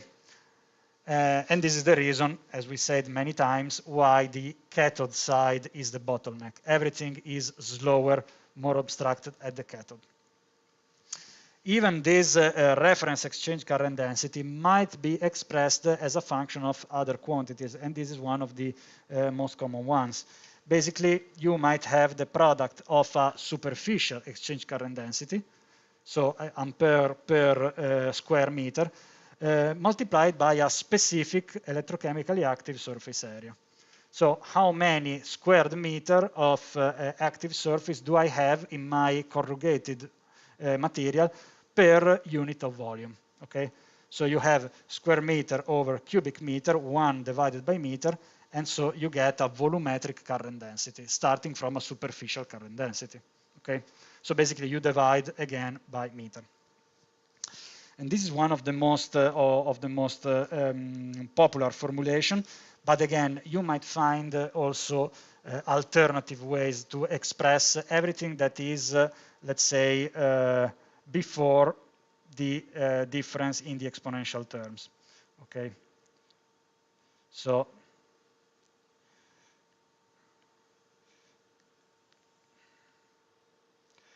these terms here might have different expressions in literature. Okay, there is not a unified and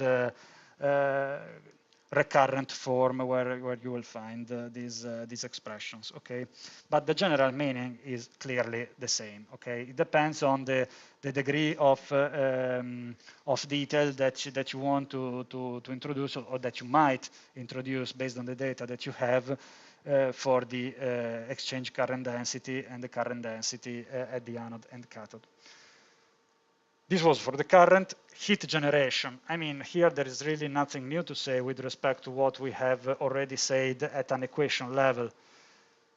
A catalyst layer are the components where most of the heat is generated. Okay, so the source term ST will be composed by multiple contributions, because we will have, I mean, we have a triple phase boundary, so it means ionic current, so Joule effect associated to the current of ions. And this is this. Electronic current, so Joule effect associated to the current of electrons. And that's it. We have second principle of thermodynamic losses, temperature times entropy change. This is the, let's say, this is the thermodynamic heat dissipation, the difference between the enthalpy and the Gibbs free energy. We can't use all of the enthalpy for our reaction. We can just use the Gibbs free energy. So the difference between the two is a thermodynamic loss, which means heat generation. And then we have the over potential of activation. So basically at the catalyst layers, we have all the contribution working for heat generation. But again, this, I'm not introducing nothing new with respect to what we have seen at a level of energy equation. Okay, so it's just to recall this. And I mean, these are some of the papers that were used as references. We worked a little bit as our research group on methodologies to reproduce catalyst layers. I underline catalyst layers and their modeling are one of the most widely covered and advanced research fields of fuel cells modeling. So really here in catalyst layers modeling, you might go much more in detail and in depth than the discussion that we have done here. Here is where you really, the molecular and the agglomerate structure of your matter, of your catalyst comes into play. So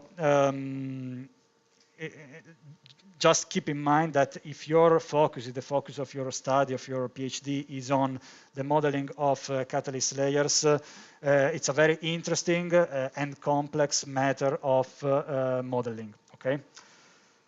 This concludes these lessons. Again, I hope that you found it interesting, clearly, and I remain available for questions, and I will publish the video recording of this lesson on the same link. Okay, I see some raised hands. Giuseppe, if you want.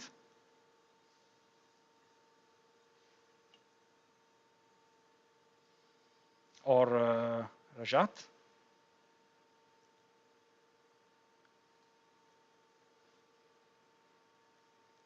Okay, oh, you are muted. Wait. I probably. Okay, now I allow microphone. Sorry, I was just trying to. Okay. Okay. Can you hear me, Alessandro? Yes. Hi. Oh, thank you for the nice presentation and the nice course. I'm Giuseppe from Toyota Gazoo Racing Bureau. I would have two questions for you. The first one, the dependency on of the permeability on the diameters of the fiber. Is it for the same porosity level, right? Yeah, it's included in the porosity formulation. So let me just be back to the. If you go to slide 5, Yeah, we thank you. introduce this concept. Okay, this was the GDL one. Let me back to this one here. Okay, these correlations. Let me just skip to I cannot here. see the screen. Oh yeah, sorry. Thank you. Let me just share my screen again.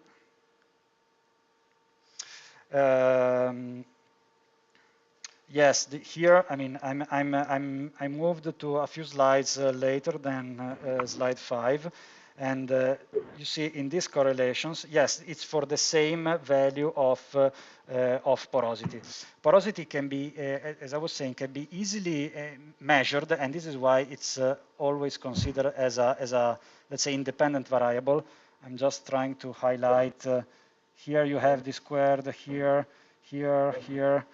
In all of these correlations, not in all of them, but in most of these you have the product with d squared. Yeah, it's for the same value of porosity. I mean, porosity can be, it's just a measure of voids over the total volume. So you can easily have an indirect measure. Just imagine that you are weighting a sample of your porous material. You know the density of the fiber, maybe you know the density of the carbon. So you know that a cubic centimeter of bulk carbon has to weight a given value. You are weighting, you put on your balance your 1 cubic centimeter of porous material based on carbon fibers, and you see a reduced weight. And that's a direct measurement of how much void space you have inside. Okay, so that's why porosity is used as a easy to measure variable, and based on the same level of porosity, you might have different fibers diameter. Okay, thank you. Yeah. And then the second question would be more general about the materials of the gas diffusion layers. We saw that, or according to your presentation, they are same for the anode and cathode, but on the engineering point of view, would it make sense to target different properties with different materials for anode and cathode to improve the performance? Okay. I repeat for the guys here in class, if it makes sense to use different gas diffusion layers or gas diffusion layer with different materials between anode and cathode, I will say absolutely yes. And this is not only valid for gas diffusion layers. Also consider the catalyst layers. The general picture is that your cell is always largely limited by what happens at the cathode side. So as an engineer, you might, everything that might be used to save some cost on the global scale and promote the performance on the cathode side will make sense. Now, based on my experience, the only action in this direction that is typically done is that sometimes you find that the platinum loading is higher on the cathode rather than at the anode. And this makes sense because the amount of platinum is one of the major cost items in your fuel cell. So if you have to, if you can use a given amount of platinum, it makes much more sense to use it on the cathode side where the reaction is limited by the presence of oxygen rather than at the anode. At the anode you have hydrogen. You will never have issues in slow reactions. Okay. So this is and sometimes you find a different specification of platinum loading, and if there is an imbalance, it will always be to favor what happens at the cathode. If you find the opposite, it's a mistake, for sure. But apart from this, clearly everything, there is no reason why you should use the same materials the same thicknesses, the same design for your fuel cell on the two sides. So you might differentiate as much as you want as a designer. And everything that you can do to favor what happens at the cathode, it makes sense. So if you want to use, maybe you might think, okay, I'd like to use maybe a higher porosity gas diffusion layer at the cathode because I want to favor as much as possible the flow transport. I can work as a CFD designer on the flow transport, so there is where I want to maximize the effectiveness of the flow transport. Yes, you can do it.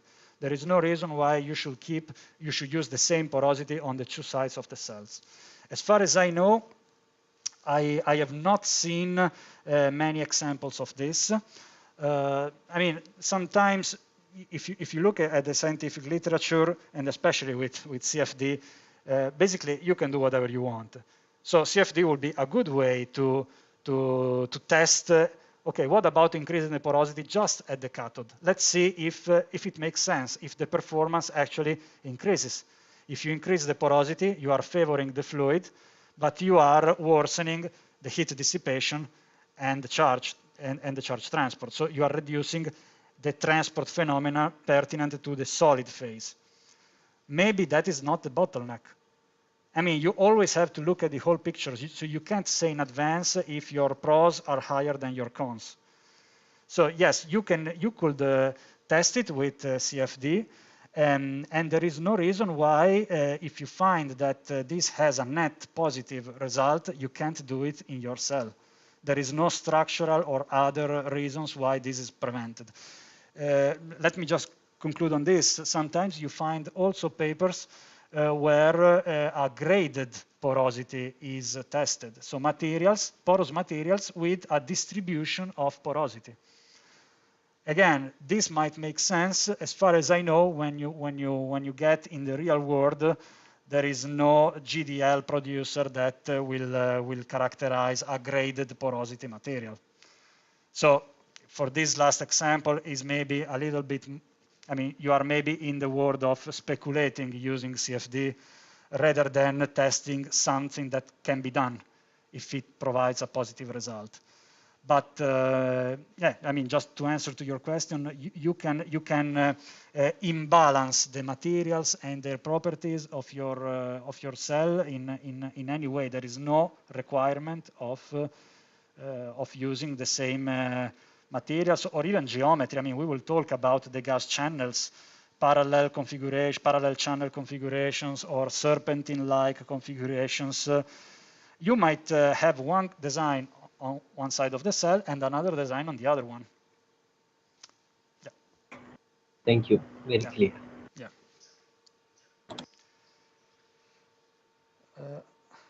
Are there other? Hello. Hi. Hello. Hello. Hello. Yeah. So I have a doubt. Can you share the screen and go to the slide where you have shown the CFD results of different layer where you showed the heat accumulation? Yeah. Okay, so it was the picture regarding thermal conductivity. This one here, I guess. Yes. So I just want to understand in which case we have specified the uniform conductivity and in which case we have specified the orthotropic conductivity. Yeah. Let me make some note on this. Here is where you have isotropic conductivity and no thermal contact resistance. So in this case, we had a localized source term, which was like on this region here. Okay. And that is why, I mean, you don't see it here because I removed this plane from the picture, no? But this was the region of heat source. It was just alpha cell, so we didn't have here electrochemical reactions. So I used a heat source to replicate the effect in terms of heat generation of the electrochemical reactions. So if you use an isotropic thermal conductivity and no thermal conductivity, thermal contact resistance, sorry, you have this type of temperature distribution, okay? And again, as any model, this is exact in the limits of your boundary conditions, and the material properties are boundary conditions of your model. Then, okay, the picture 2 was, again, no thermal contact resistance, but with orthotropic thermal conductivity. So the easiness of heat transport laterally and in the channel direction, so in plane, was much higher, 1 order of magnitude higher than through plane. So you see that from picture 1 to picture 2, the temperature is much more distributed laterally. The source, the localized source is the same, but we have a much more facilitated heat distribution in the plane, okay? Because here we are replicating the effect of the heat conduction along the fibers. And the picture number 3 is the same as 2, but where we introduce also the thermal contact resistance. So here we have, sorry, we have here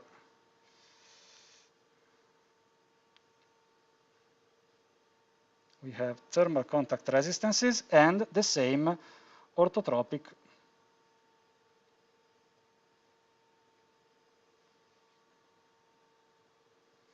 conductivity. So not only we have a facilitated heat transport in the plane, so I just wanted to give you the idea of the plane, okay? But also, let me just close up here. You see there are more evident than the other picture, temperature discontinuities at the interface between the different parts. So it means here we applied both here and here thermal contact resistances. And you see that the picture seems similar, but here we have a much more concentrated heat in the gas diffusion layer because it has 2 contact resistances.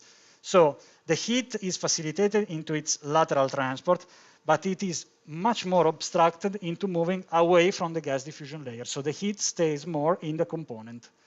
And this, the combined action of non-isotropic conductivity and thermal contact resistance completely alter the temperature distribution. So this is why I said the most interesting comparison is in between picture 1 on the left, when it's the most simplified treatment that you can introduce, and picture 3 on the right. So the distribution of heat and the thermal state of your component, also in terms of localized peaks of temperature, is completely different. In picture 1, you have a very hot region and a very cold one. Always consider what are the implications of this in terms of hydration state of the membrane. In picture 3, we have a much more uniform and distributed condition. So this was just to give you an idea of what is the overall effect of more accurately represent the properties of your materials. Again, you can live with an uncertainty. Maybe the numbers are inaccurate because you don't have an exact value to introduce. So this is also was the reason why I tried to provide you with some initial values. But the most important message is try to implement this material treatment in your models.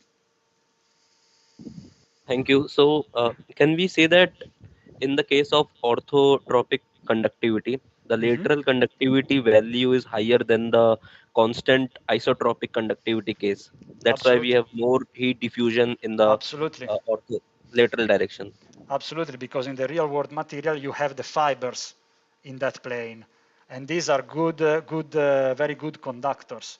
You don't have fibers in your model, clearly, because you don't have the structure. But if you're good enough to replicate the effect of the presence of those aligned fibers, then you are really replicating at least you are for sure more close to the real nature of your material. Okay, thank you. Yeah.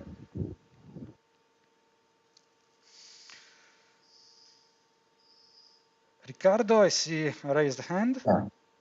Maybe I didn't get it. How much is the computational cost added by the agglomerate model? Well, it's difficult to give you a number on the computational cost of agglomerate models. I will say that most of the computational burden is given by the additional finite volume cells that you have to represent the volumetric nature, so the thickness of your catalyst layers. And this is not negligible, because if you consider that, as I was saying, at least you have, even if the total thickness is maybe 5 or 10 microns, you have to introduce at least 2 or 3 grid points. You can't live with less than that. But even that extremely reduced thickness projected on the entire surface of your cell, and for 2 catalyst layers, it makes a non-negligible difference in the number of cells, okay? So you might have, generally speaking, you might have a 20 or 30% increase in the number of cells, just because you are considering the volumetric nature of your catalyst, okay? This said, you can also live without agglomerate models. So, there is not a clear distinction between class number 2 and class number 3 of, let me just share my screen again so I might be clearer.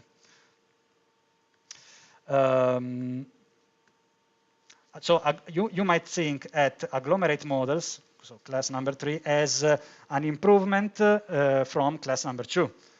So at first, you consider the finite thickness of your catalyst layer, and then once you have this, and once you have the additional cells that this requires, you might also consider, and typically this is done in terms of additional resistances or modification of the diffusion terms, the agglomerate nature of your catalyst layer. So I will say that the major computational cost increase comes from the mesh, rather than from additional equations. You don't, strictly speaking, you don't need additional variables or species to be transported. You have no need for new transport equations. You will have many more cells. Yes, this is for sure. And this is also one of the reasons why in simplified models you can use an ultra-thin model. This also helps in saving a lot of cells. Okay, thank you. Yep.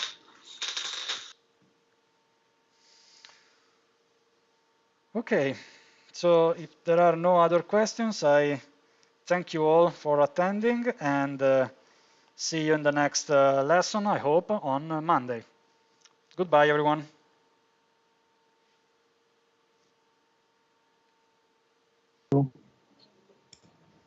Thank you. Bye. Thank you. Goodbye. Goodbye. Thank you. Goodbye.